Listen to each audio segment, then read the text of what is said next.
Easter, everybody, and happy, I think, 4th or 5th day of Passover. I'm Juliet the daughter.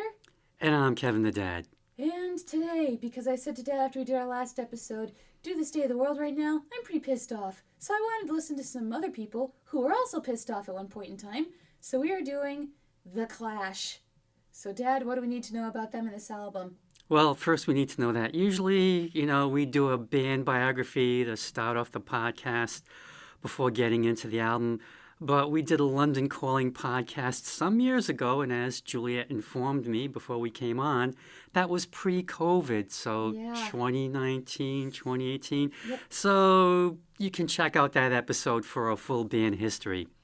Now, per Wikipedia, most of The Clash, the debut, was conceived on the 18th floor of a council high-rise on London's Harrow Road in a flat that was rented by Mick Jones's grandmother, who frequently went to see their live concerts. Punk rock, man, we love to see it. There you go. The album was recorded over 3 consecutive Thursday to Sunday sessions at CBS Studio 3 in February of 1977. By the third of these sessions, the album was recorded and mixed to completion, with the tapes being delivered to CBS at the start of March, and the album released on April 8, 1977. It cost £4,000 to produce, which is $5,000 to $5,300 in 2026 U.S. money, depending on the exchange rate. Okay. It's still cheap. Mm-hmm. As for the cover of the album, there's only Joe Strummer, Mick Jones, and Paul Simonon. Terry Chimes, also known as Tory Crimes, great punk name, was The Clash's full-time drummer at the time, but he decided to leave the band. Topper hadn't joined as the drummer, but Terry would be back in 1982 when Topper was kicked out for his drug addiction. He had heroin addiction, right? Probably. The debut was only released in the UK as CBS thought it wasn't radio-friendly for the United States. Oh, that's why. Now, it was available as an import, and it wound up being the best-selling import of the year, with 100,000 copies sold. Now, hear me out. If it was the best-selling import in the U.S., and people were buying the import anyway, why make a U.S. version? I'm glad you asked. Okay. Meanwhile, in the UK...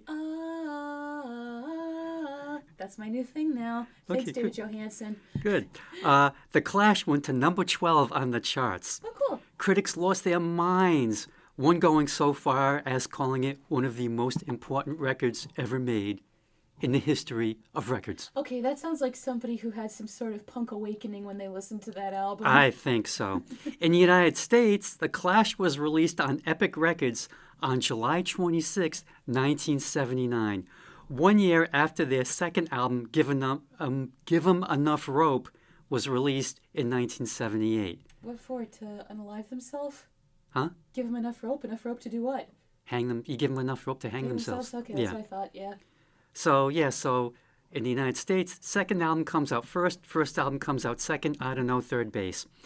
Anyway, the US version was different from the UK. The following tracks from the UK were omitted: Deny, Cheat, Protex Blue, which is about a condom, 48 Hours, and the original version of White Riot, which we'll get into a little later. Ooh. The following tracks were added to the US version: Clash City Rockers, Complete Control, White Riot, the re-recorded version, White Man and Hammersmith Pally, I Fought the Law, and Jail Guitar Doors. The first 4 songs were released in the UK as A-side singles in 1977 and 1978. I Fought the Law was on a Clash EP called The High Cost of Living. Jail Guitar Doors was the B-side to Clash City Rockers. Now, the US version also came with a 7-inch single, Groovy Times, backed with Gates of the West. This version of the album went all the way to... Number 28? 126 on Billboard's 200 album charts. Damn it! Critics in the U.S. lost their minds over this version as well. Did someone else say it was the greatest album ever written too, or no? No, but they came pretty close. Oh. Since then, The Clash, the debut, has gone on to make loads of best albums ever lists. In 2000, Epic remastered the entire Clash catalog. Being the geniuses that they were, the company released both the US and UK versions of the debut on CD, rather than put all 20 songs on one CD. But I also they figured, you make more money selling 2 discs instead of 1. So, good for the... No BOGO deal, huh? No. Now, as for me, Mike let me borrow his US version, which I put on tape, because that's how long ago that was. I think probably 80 or 81. And I will admit, it took me a while to come around to this album, but eventually I did catch up with it. And I did end up getting the 2000 CD remaster, but I also borrowed the UK version from the library, and I kind of like the US one better, probably because that's the version I've been listening to for a very, very long time. Yeah. And I think the song selection is just a little bit stronger. Now, was this the first Clash album you ever listened to, or was that London Calling or something else? Yeah, the debut was the first one Okay. that I heard. Mike brought me along chronologically. Yeah, and you didn't go see them when you offered because you weren't a fan yet. I know, shame on me. Poor career move, Dad. I know. So, I'm sorry, guys. You can't apologize to Joe. He's dead. You gotta apologize to the other ones. All right. Well, with that out of the way, you ready to talk about this album? Yes, let's go into it. First album, Clash City Rockers. Wake up, people. The Clash are here. Because this came out in the 70s during the height of the punk movement, there are references you won't get if you weren't alive at the time or if you don't do the research. The most important part is the bridge, which is a send-up of the English nursery rhyme Oranges and Lemons that lists off a bunch of English churches. I first heard it in NBC's Dracula, sung by Patrick of all people from Coupling. Yeah, I know. He was the bad guy on that show, but he liked to unwind by singing with his kids at the piano. Okay, Patrick. The Clash are calling out the glam rock of the day and demanding people wake up and find a purpose in their life, or rather, to get them to follow their cause. Musically, I love the drum playing at the end, and I think I am better able to enjoy the Clash's sound this time around now that I've listened to more punk albums. This track is a good opening for their album because it's essentially the band's thesis statement, similar to how London Calling established the mood of that album, too. Yeah, so this was their first attempt at self-mythology, which they would perfect on London Calling with the song Four Horsemen. But anyway, with this one, Clash City Rockers, Joe wants to move the town to the Clash City Rockers. He warns you better leave town if you try to knock the Clash, because nothing stands the pressure of the Clash City Rockers. Joe later said he didn't mean rockers as in rock and roll, he meant it as in reggae. Rockers rhythm is a one-drop rhythm, and you can check out Wikipedia for a deeper explanation of all that. Anyway, Joe also tries to give some encouragement, or maybe a warning is better. I think warning. Well, he says, you realize that you got to have a purpose, or this place is going to knock you out sooner or later. And yeah, the middle part of the song is a takeoff on the old nursery rhyme, Oranges and Lemons, which I first came across because it was the title of an XTC album. Oh, okay. And I didn't get the reference at the time. And then things just kind of came along as time went by. Anyway, it's like, as in Oranges and Lemons say the bells of St. Clemens. In this case, Joe name checks Bowie, Gary Glitter, because it was 1977 and no one knew. Oh, yeah. Yeah, and reggae DJ Prince Far Eye. Now, musically, you could mash up this song with The Who's I Can't Explain. Dun-dun, dun-dun, dun-dun. Has someone done that yet? No, but they should. Oh, Mr. McClintock, come on. Please and thank you. Also, Clash producer Mickey Foot got himself... Oh, no, that's the wrong one. Never mind. I don't know what I'm doing. I put the wrong information in the wrong spot. We'll get to that later.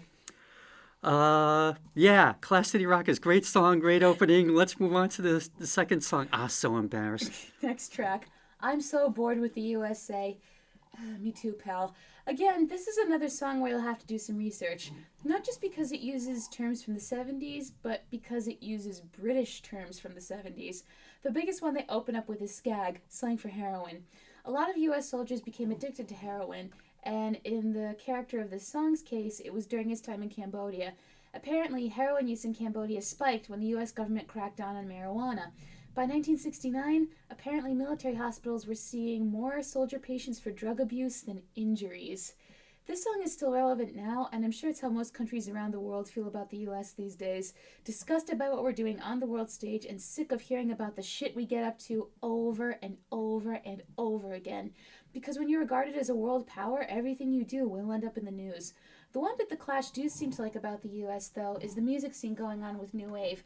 Which, think about it, this was 1977. Talking Heads came out, and in England you also had Nevermind the Bollocks, here's the Sex Pistols. And Ramones. And the Ramones. But I don't know if I see a wave of music right now protesting the Trump regime, or even a wave of counterculture music right now. So come on, someone make me mad. I don't want it to just be these guys from 50 years ago. I want to feel the rage. Damn it. Okay. Now, Mick originally wrote this song about his girlfriend at the time. Really? And it was called I'm So Bored With You. But Joe misheard the title when Mick played Joe the song. Oh, well, you know what? That happens because, in punk they're not trying to sound pretty. It just sounds like what it sounds like. That's true. Yeah, no, so Joe sings about drugs in the army, and a soldier started heroin in Vietnam, and now he can't even afford a bag. Poor guy. So is there an alternate version of this song somewhere, like a demo where he is singing about his girlfriend? Because I'd love to hear it. I think it might be out there, probably Ooh. in like a box set or something. Okay. Okay. Maybe it's also better that didn't come out because then she couldn't sue him for defamation or something. Well, I don't know, unless he dropped a name. Anyway. Yeah, he sings about American-backed dictators. The Yankee dollar gives orders, and they can't miss a word. Yep. He also sings about the police shows on American TV. They're always on, quote, because killers in America work 7 days a week. Yeah. They're productive. And I thought about that. I thought, I bet that's everywhere else, too. I'm sure people are killing other people every day. Oh, you know what they call it? There's a term for it now. Copaganda. Where it makes the cops look like good guys. And I remember this is during the height of the Black Lives Matter movement, where it's like they're trying to educate someone and they go, okay, repeat after me. All cops are bastards. All cops are bastards. And they go, you sure? And then they show them Brooklyn Nine-Nine. All cops are bastards. Oh, yeah? And then the final one is Paw Patrol, the kids show, and they're like, all cops are bastards. It's really, really funny. Look it up if you can. Oh, jeez. Anyway. So Joe also goes after Nixon because, hey, it was 1977.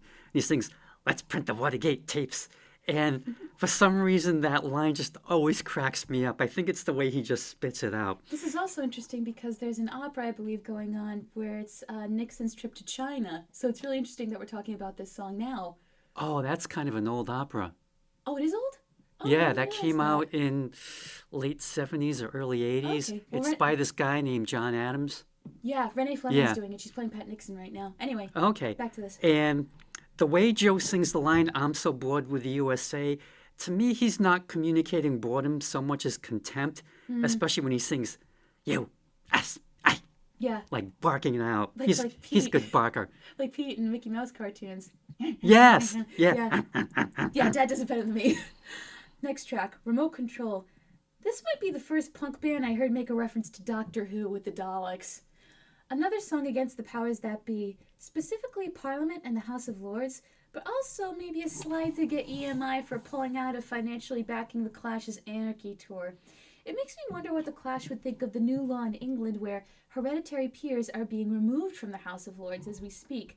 Probably would have said about fecking time, but that process I learned has been ongoing since 1999, but this seals the deal.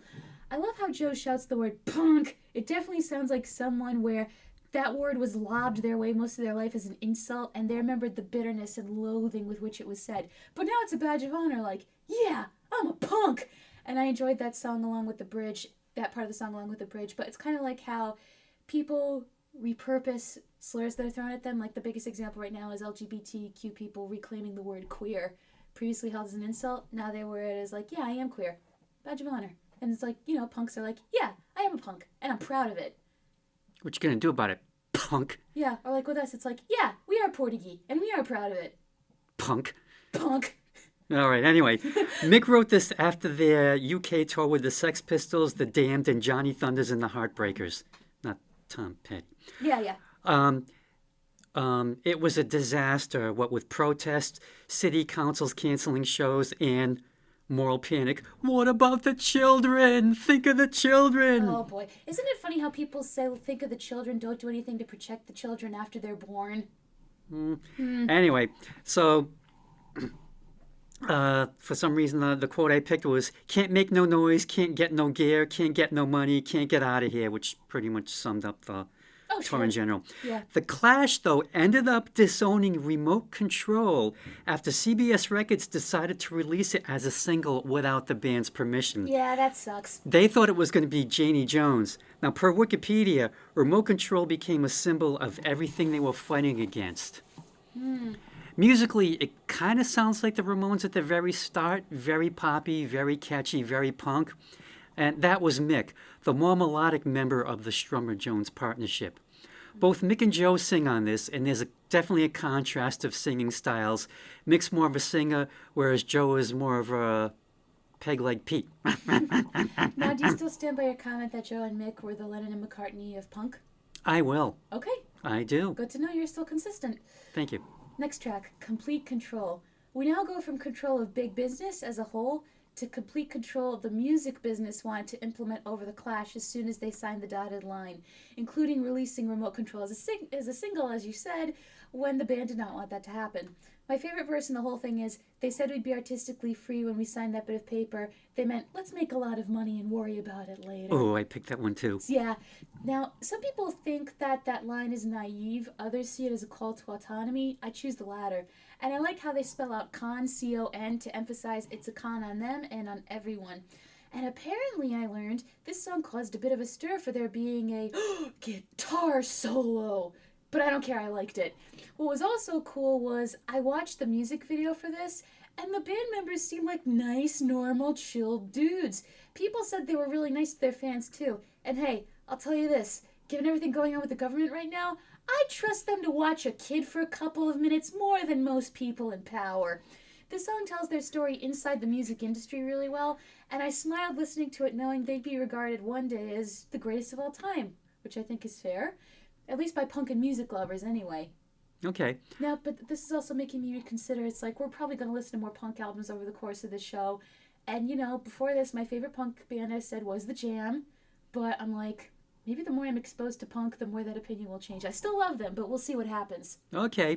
Now, Joe and Mick wrote this about the remote control incident because the first line, they said release remote control, but we didn't want it on the label. Later, Joe sings what you had said about they'd be artistically free, and we signed that bit of paper. They meant let's make lots of money and worry about it later. And people kind of got on them about that. Yeah, as they said, well, you were naive. What did you think would happen when you signed the dotted line? Yeah, like there was this DJ, John Peel, who came out at the time and said, you know, CBS, it's a business. It's not like an art community. What did you think you were getting into? I would say, as a caveat to this, I think this is more of a call for autonomy and less naivete, but I would say, if you're forming a band and you know you're going to be big, get a lawyer and get a good one who's well-versed in contract law. Yeah, because there are some some people who thought that out well in advance of, okay, I'm going into this and I'm going to have control of everything. And the immediate examples that come to mind would be Bruce Springsteen and, believe it or not, Dave Clark of the Dave Clark Five. Very, very shrewd businessman. Well, good for him for as well as drummer. Yeah. Was that because they had other friends who got screwed over and they didn't want it to happen to them, or was it just because they were business savvy and they knew their stuff? Well, he was definitely business savvy, and I think he also kind of looked around and saw what was happening to other bands at the time. And he just laid out everything and said, I want complete control. I'm going to produce, I'm going to write, I'm going to run the business. And he was surprised that amazingly the record label said, okay. Well, and good for him.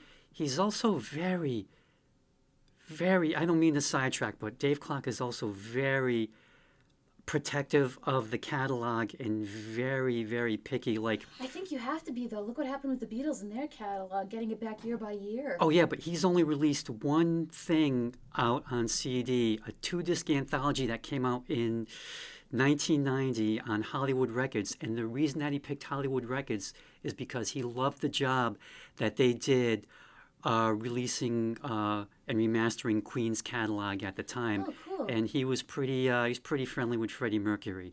So that was that's what led him to that. Back But to the anyway, Clash. back to the Clash. One of the things that Joe sings about was like he tried to let friends into shows by opening the back door, but they'd get thrown out. The police were also at hotels making sure that things weren't getting out of hand. And the Clash wanted to have complete control over what they did, but the higher-ups and anyone in authority was going to control them instead. At the end, Joe sings, "I kick it, I fight it, I gotta get up at it." And the best line, which you almost alluded to, was the guitar solo, and Joe just screams out, "You're my guitar hero!" Hysterical. Can you imagine if that's where they got the title of the video game from? That'd be funny. That would be. I kind of think maybe that's a phrase that had been around for a while. I'm not sure. Musically, this kind of reminded me a little bit of "I'm So Bored with the USA." Okay, next track, White Riot. This song is short. 2 minutes, in and out, you're done. I watched a snippet of an interview done with The Clash where Joe Strummer said he was sick of people in their pretty little houses doing nothing, and he wanted them to get up and do something. The Clash references riots in London with protests by people of color that they greatly admired. I think his thesis as to why white people in Britain didn't do the same was because of how they've been indoctrinated by the English school system, especially teaching them, we were once the mightiest empire in the world. Which reminds me of an AP US history when my teacher, Mr. Hanlon, straight up said, "The American school system is based on a factory model. Why do you think we only leave or go to lunch when a bell rings?" Now here's what I want to know, and I ran this by Mike and he said I don't think so. If the Clash came out now, do you think they'd be taken less seriously? Because they were brought up really well. Joe's dad was a diplomat and they all went to nice schools. So do you think people would take them less seriously because they didn't grow up in the thick of all of it with their comrades? Something to think about, but that's a hypothetical, and this song definitely motivates you to get mad. Do you get where I'm coming from? Yeah, but Yeah. I think also, like Joe ended up like living what he sung about. That's I true. mean, all of these Yeah. songs are based on incidents that happened to him or one of the other members of the band. Yeah, it's like he lived it. I mean, all bands have probably faced that since day one. I mean, Mick Jagger talking about being a street fighting man, and wait a minute, you went to art school, didn't you? Yeah. Yeah, exactly. That kind of thing. I mean, everyone's got their Contradictions? yeah. Yeah. Okay. Anyway. Okay, so yeah, Joe was inspired by seeing blacks rioting in London and wondered why whites didn't do the same. Black people got a lot of problems, but they don't mind throwing a brick. White people go to school where they teach you how to be thick. Now, per Wikipedia, people interpreted the lyrics as racist, but Joe insisted they weren't. He pointed out how inner-city black youth were fighting back against poverty and heavy-handed policing. White Riot was a call to arms to white youth to fight back in the same way. At the end, Joe asks, "Are you taking over or are you taking orders? Are you going backwards or are you going forwards?" This song comes at you 100 miles an hour and doesn't let up at all. And now I'm going to go back to the part that I put in the wrong section. Clash producer Mickey Foot got himself fired when he adjusted the pitch of White Riot to make it a little bit faster. Okay. Joe and Mick were not happy about that because they heard it on the UK version of The Clash. Oh. And I played that and I didn't expose you to it because it just sounds terrible. Oh, okay. And thankfully, the original is available on the US version and the Essential Clash and various other best ofs. And trust me, the original speed is a heck of a lot better. Here's one thing I will say. Given the rise of the alt-right nowadays, I don't want to see a White Riot. That I would find way scarier. No. I think I'm good with White Riots for a long, long time. Well, it depends. I mean, if it's The Tiki Torch Whites. what is this? You know how when they were what was it, Charleston? No, Charlottesville. In Charlottesville, where all those alt-right white people were marching, they had tiki torches with them. So Dave Chappelle used to call them the Tiki Torch Whites. Oh, geez. Well, I was thinking more of like the baby boomer protesters who were just like really chill. Oh no, I was thinking about that. Yeah, and I thought, yeah, they're just kind of there with their signs and like, I'm too old to like get up and But I'm participating. Yeah, now I'm helping Evans. I'm helping. Yes. I'm getting a participating ribbon. Yay No, no, no, me. but I'm talking about like the torches, like you see, like the Ku Klux Klan carrying down the street. Yay. Yeah, But there's what tiki torches. yeah, the tiki torches were used at Charlottesville. But that's the point. It's like I'm good with white people rioting right now with the alt right movement. I don't want to see a white riot. I'm good. Okay. Again, different times it takes on a whole different meaning. It does. It does. Next track, White Man in Hammersmith Palais. What's interesting is that the official music video for this on the Clash's YouTube channel is only 2 minutes. So thank God for the lyrics online informing me there were 2 more minutes missing. Maybe the 2 minutes was a radio edit or something, I don't know. At first I thought this song was going to be a love letter to reggae with all the acts Strummer lists off as seeing at the Hammersmith in London. But then the rest of the lyrics sound more disappointed that the music he's seeing on stage isn't really a call to change. Oh, and while he's at it, he's going to call out the other punk bands who sold out and forgot it was they were advocating for, now that they've gotten rich enough to buy some overcoats so their votes are going to be right-wing.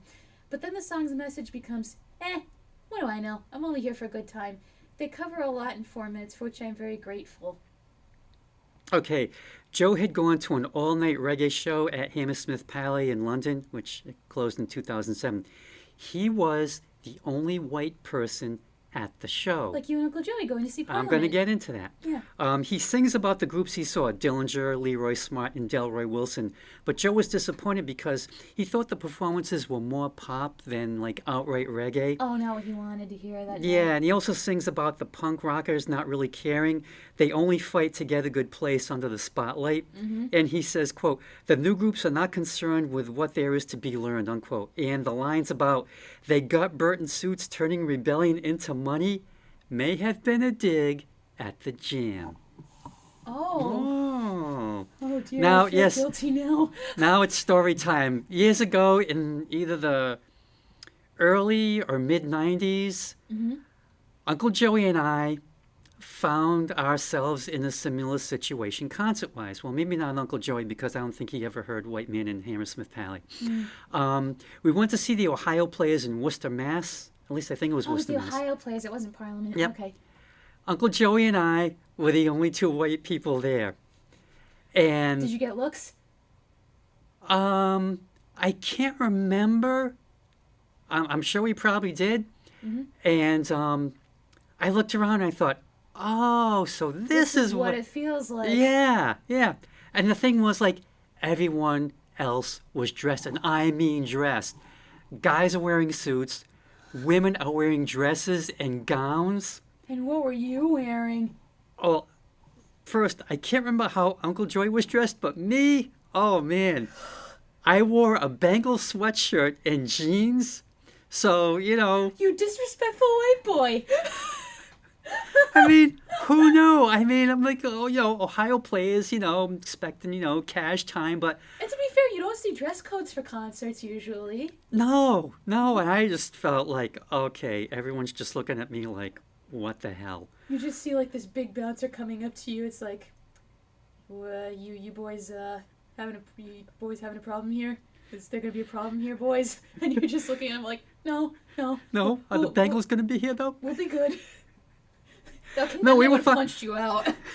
No, I mean, we were fine. No, you know, no one bothered us. We just stood there, watched the whole show. And then went home. And when it was over, though, Uncle Joey went backstage because Really? he was friends with Diamond, the drummer. Of course he I was. think they were like Facebook friends or something like that. I But guess this is the 90s. whatever was around at the time. Like well, maybe late 90s. I don't know. Whenever Facebook was around or Facebook wasn't around until the 2000s. Tweety. Well, there was some sort of connection. Oh, no, MySpace wasn't around yet, but maybe some sort of internet forum. or But yeah, something. there was something where they would just, you know, communicate back and forth. So he went backstage and he says to me, "Hey, you want to come backstage?" I'm like, "Nah, I'm gonna wait for you." So I waited and waited, and the place is clearing out, and you know, just a few people hanging out, and then he finally came out.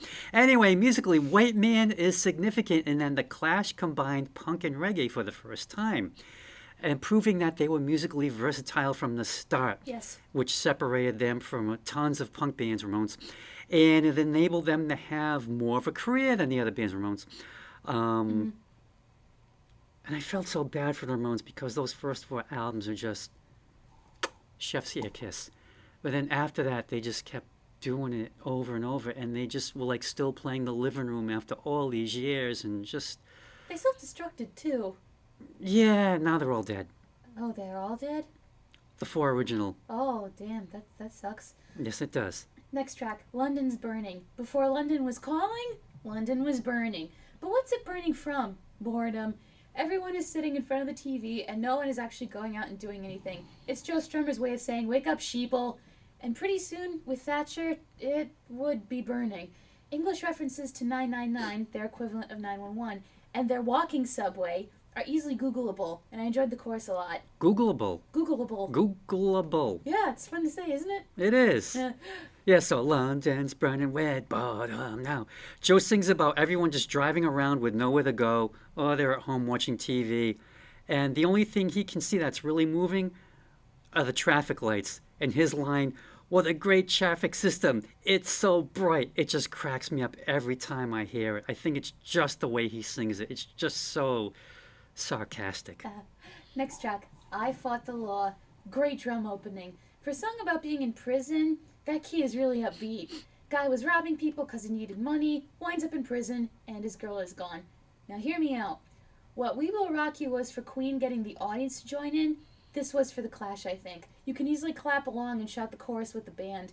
Can you imagine if they played this at sports games too? I'd be having a great time, I'll tell you that. I'm sorry he lost, though. That sucks. Did you get a chance to listen to the Bobby Fuller 4 version that I sent you? You didn't send that to me. I did send it to you. Which way? Text or email? Text. I've told you email. Well, I Dad. specified for the podcast. Oh, sorry, I forgot. Well, it's weird because it's like some text you read and some text you don't. I will stick with the email from now on. Thank you. Okay, so this was written in 1958 by Sonny Curtis, who joined the Crickets, taking the place of one Buddy Holly, Oh, which Sonny was definitely in an unenviable position. yeah. Not a Googleable one, an unenviable one. Mm-hmm. Anyway, the Bobby Fuller 4 had a huge hit with it in 1965, going all the way to number 9 on Billboard's Hot 100 singles charts. I'm Casey Kasem. Yes. Now, that's really impressive as it was during the time of the British invasion because Bobby stuck with an earlier rock and roll sound. 6 months later, he was found dead in his mother's car from asphyxiation. Oh, shit. Police ruled it a suicide, but there's a theory that he may have been murdered. Oh, God. Where's that BuzzFeed Unsolved episode? That would have been interesting. Nobody knows. Now, fun fact, Sonny Curtis also wrote the Mary Tyler Moore Show theme. We're going to make it after all. You're gonna make it? Oh, my God. Yep. He didn't make it. I think he also sings it on the. He's also the one who sings it on the show. Oh. Yep. Joe sings about how he breaks rocks in the hot sun, and he needed money because he had none, and he robbed people with a 6 gun, lost his girl and his fun. But basically, the bulk of the lyrics is, "I fought the law, and the law won." And I did the count. It's sung about 20 times. No, it's catchy. Bobby's version is great, but I'm going to give it to The Clash. I think theirs is greater because they just thunder in and it never lets up. You hear that building up. And then it's just like all in your face. The whole thing. Very intense. Next track, Janie Jones. This one you do need context for. Oh, yeah. Janie Jones was an English singer during this time known for hosting sex parties.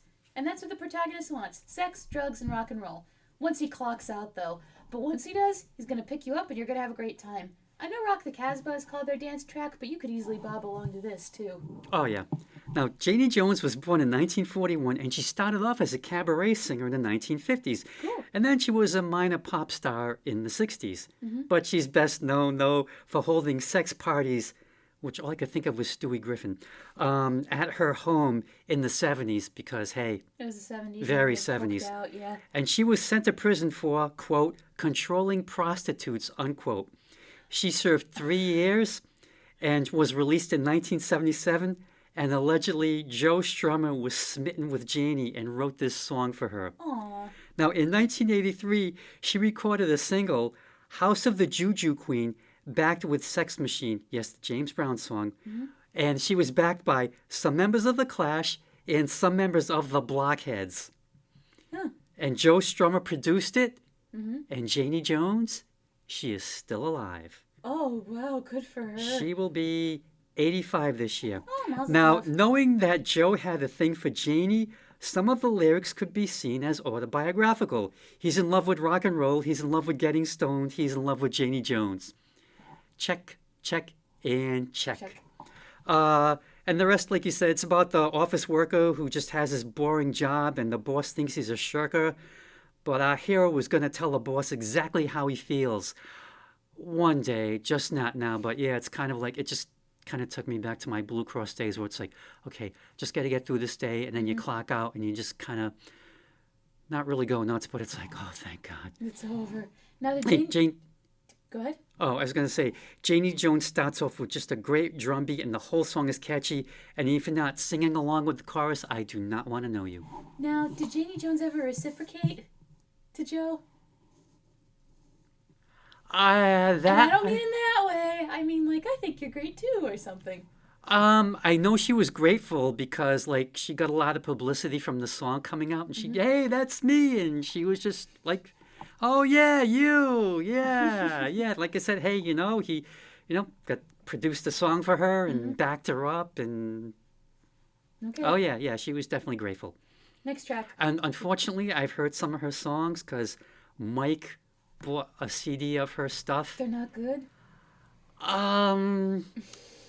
They're kind of like English hall comedy, Oh, interesting. comical, and it's not your kind of thing. tough to sit through, really. That's just me. Next track. Career opportunities. So you wanna be a punk. Whatever job you offer Joe, don't offer him anything in the armed forces or the RAF. He does not want to participate in war in any shape or form. Also, offering a punk the opportunity to be a cop or to serve tea at the BBC is very laughable. I think it's supposed to show how out of touch the establishment is, and it works well. Yeah, so Joe sings about the crummy jobs out there. Quote, every job they offer you is to keep you off the dock, unquote. Now, Mick Jones was actually offered the job of making tea at the BBC. Really? Yeah, which I thought, would that really be that bad? Because I thought, That's what I thought too. maybe it's like a mailroom thing. You start off making tea at the BBC, and the next thing you own the BBC. Oh, I see. You never know. And he was also offered the job of opening letter bombs, Oh, which is also mentioned in the song. yay. Yeah. So Joe says the only way they'll get him in some dead-end job is to introduce conscription. If they want to get me making toys, if they want to get me, well, I have no choice. I thought, making toys would be fun for like the first day, and then after that, you're just going to lose your mind. Then you're like Buddy the Elf testing the Jack in the Boxes. Yeah. And I think Joe sums it up with one of the greatest lines ever. Career opportunities, the ones that never knock. And the opening sounds just like a Ramones song. Just like, I don't know which one it was. And I thought, well, it could be any of them, actually. I think their version, if they had done this, would have been, I don't want to go to work no more. I'll wait until we get to the Ramones until I can make a judgment on that one. Next track. What's my name? This goes. Juliet. Yes, thank you. What's your name? Juliet's dad. Close enough. This goes from existential crisis to creepy really quickly. First, Joe is having a bit of a crisis because he tried to do the right things. Clear his skin, join a club, and it just didn't work. Then his dad drunkenly hits him. He gets enraged seeing his dad trying to get back with his mom, and it ends with him stalking someone. This is why we as a society need to take care of one another and help each other out. Otherwise, you might see a peeping Tom taking photos of you in the bushes. Which I listened to that and I thought, maybe that's the only way he's going to get an identity. If it's like he's caught, then his name will be in the papers and he'll be someone. Oh, that's so sad and creepy. Yeah, so Joe's lost his identity and he wants to know what's wrong with him. He can't even join the local ping pong club because it's all full. And he got in trouble fighting in the road, and even the judge sentencing him didn't know who he was. Yeah, and his dad clocks him, and then he decides he's going to go back to my house trying to see if I'm asleep. And he laughs at my locks, and I won't even know who came. But I will because I listened to the song. Yeah. And he keeps repeatedly asking, what's my name? Now, per a Reddit vote, they did this like brackets for the Clash. What's my name won for the worst song on the U.S. Clash debut album. Really? Career Opportunities won for best. But they did this for every single Clash album. What's the worst? What's the best? What's the most underrated? And so on. That sounds interesting. And I have to say, I can agree. I mean, I think it's a really good song, but it doesn't. It's kind of like second tier. It's not first tier with like a lot of the other ones on this album. Okay. But I don't have a problem with it at all. But I think everyone's felt like that. We're like, what's my name? Next track, Hate and War. This one is just depressing with the war in Iran raging. There was a town hall on CNN where a citizen asked a politician how his tax dollars going to the war in Iran were benefiting him as a citizen when cost of living kept increasing. It makes you feel weary that the song will always be relevant, and I hope to God one day it's not. Hate and War are the only things we got today per Mick. And he sings, and if I close my eyes, it will not go away. You have to deal with it. Mick has the will to survive. He's going to stay in the city even when the house falls down. He sings, if someone knocks me out, I kick my way back in. And if I get aggression, I give him 2 times back. Now, Joe comes in at the end listing all the things he hates, which probably isn't helping the cause of hate and war. I don't know. Anyway. Next track, Police and Thieves. A 6-minute Clash song, I'll be. The images that come to mind are London under Thatcher's regime with the riots.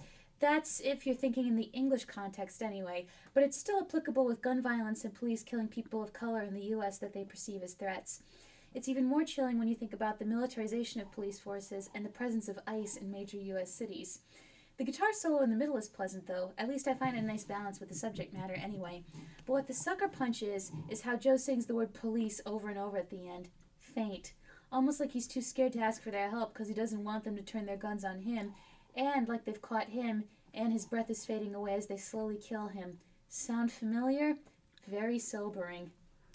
Okay, this was written by Junior Mervyn and Lee Perry.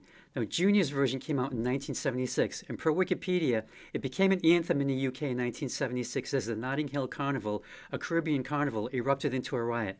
Now, Joe and Paul Simonon were among the rioters. They were inspired to cover Police and Thieves on their debut album. Junior Mervyn's reaction? They have destroyed Jah work.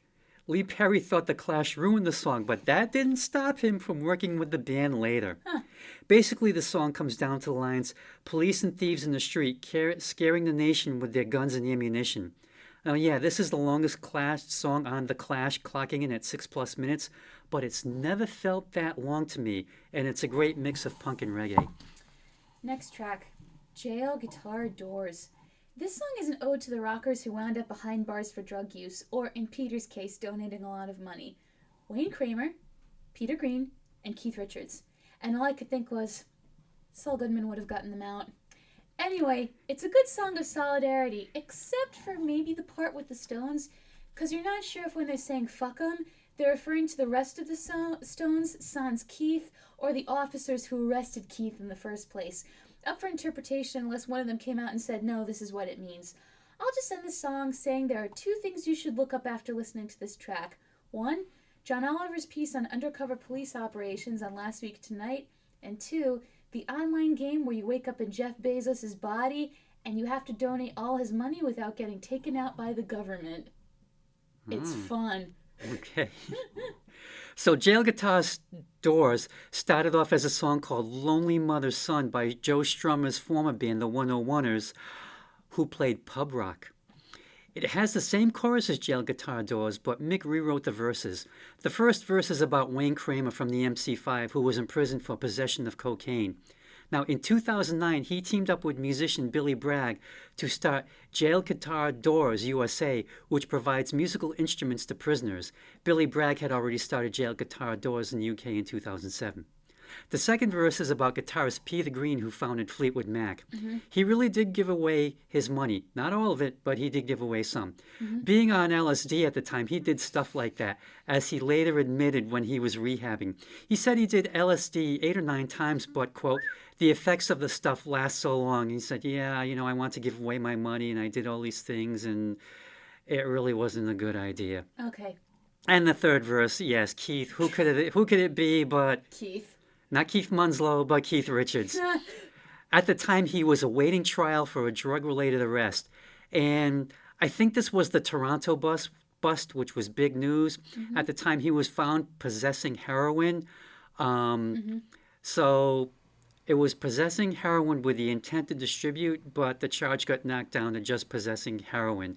Okay. So he was forced to do rehab in the United States, and he had to have some sort of visa to get from Canada to go into the U.S. and then go back to Canada.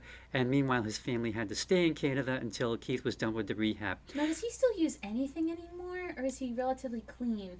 Um, Because I know he still smokes. I think that's all that he does now. Is he just tired? Is that why he doesn't anymore? I don't know. Maybe he realized, yeah, if I'm gonna outlive the cockroaches, I gotta stop. Yeah. So in 1978, he pleaded guilty to possession. He was given a suspended sentence and put on probation for 1 year. He still had to continue rehab, and he was ordered to perform a benefit concert on behalf of the Canadian National Institute for the Blind. Okay, well, they got money. That's good. And per Rolling Stone, I love this, their reaction was hardly an outlaw's comeuppance. And at the end, if you listen closely, Joe sings, 5446 was my number. Right now, someone else has that number. And that's a line from the Toots and the Maytals song, 5446 was my number, about Toots Hibbert's time in jail. Huh. I absolutely love this song. I mean, I hadn't heard it in quite a while, but oh man, such a great song. I think it's probably my favorite song on this album. Final track, Garageland. No, excuse me, that's Garageland, yep. I'm gonna get on my soapbox. Go ahead. I have a theory. If we gave more teenage boys guitars to channel their anger through music, we'd have less boys being co-opted by the alt-right online into the manosphere and growing into incels who blame women and brown people for their problems. And because of that, think of all the music from punk bands we don't have now. Great! Now, as for the song, the Clash don't want to sell out. They just want to play their music. And they certainly don't want to wear suits like the Beatles did. They just want to play as themselves and sing what they want to sing about, what they believe in. Good song to close on as they sing about their love of playing. Now, per Wikipedia, Joe wrote this in response to a review of The Clash by Charles Sher Murray. He wrote, "The Clash are the kind of garage band who should be returned to the garage immediately, preferably with the engine running, which would undoubtedly be more of a loss to their friends and families than to either rock or roll." Wow. Yeah. That is blistering. It is. Did he always write like that, or did he just really not like this? I guess he really did not like them. Wow. He saw them live and he just thought, man, these guys are just a mess. Here's the thing I want to say about music critics really quickly. What if, hear me out, music critics were assigned based on the genre of music that they like? So that way you don't have somebody who, say for instance, isn't a punk fan having to review punk albums because they're just going to give it a negative review anyway. So why not have somebody who appreciates that particular genre of music give an honest opinion for the people who do listen to that stuff? Yeah, I suppose. That's a good idea. Yeah, stay in your lane kind of thing. Exactly. Because then they're not getting negative reviews purely because you're biased against that genre of music in the first place. That's a good point. Thank you. Okay, so Garageland, as opposed to Garageland because that's how they pronounce it, also addressed the issue of the Clash signing to CBS, Clash signing to CBS Records for over £100,000, and I forgot to do the US 2026 equivalent. Anyway, fans and the music press screamed sellout. Joe said in writing Garageland, "I was trying to say this is where we come from and we know it. We're not going to get out of our depth. Even though we signed with CBS, we're not going to float off into the atmosphere like the Pink Floyd or anything." Yeah.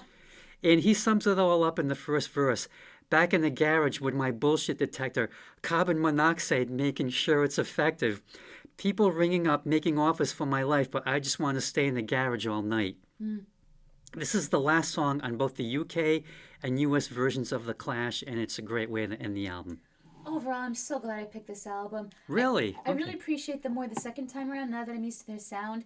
And the reason I didn't like London Calling was because I didn't know what album Police Are on My Back was on, so I picked this thinking I was going to get that, and I didn't. So It's on Sandinista. Exactly, so I didn't like it because it wasn't what I was expecting.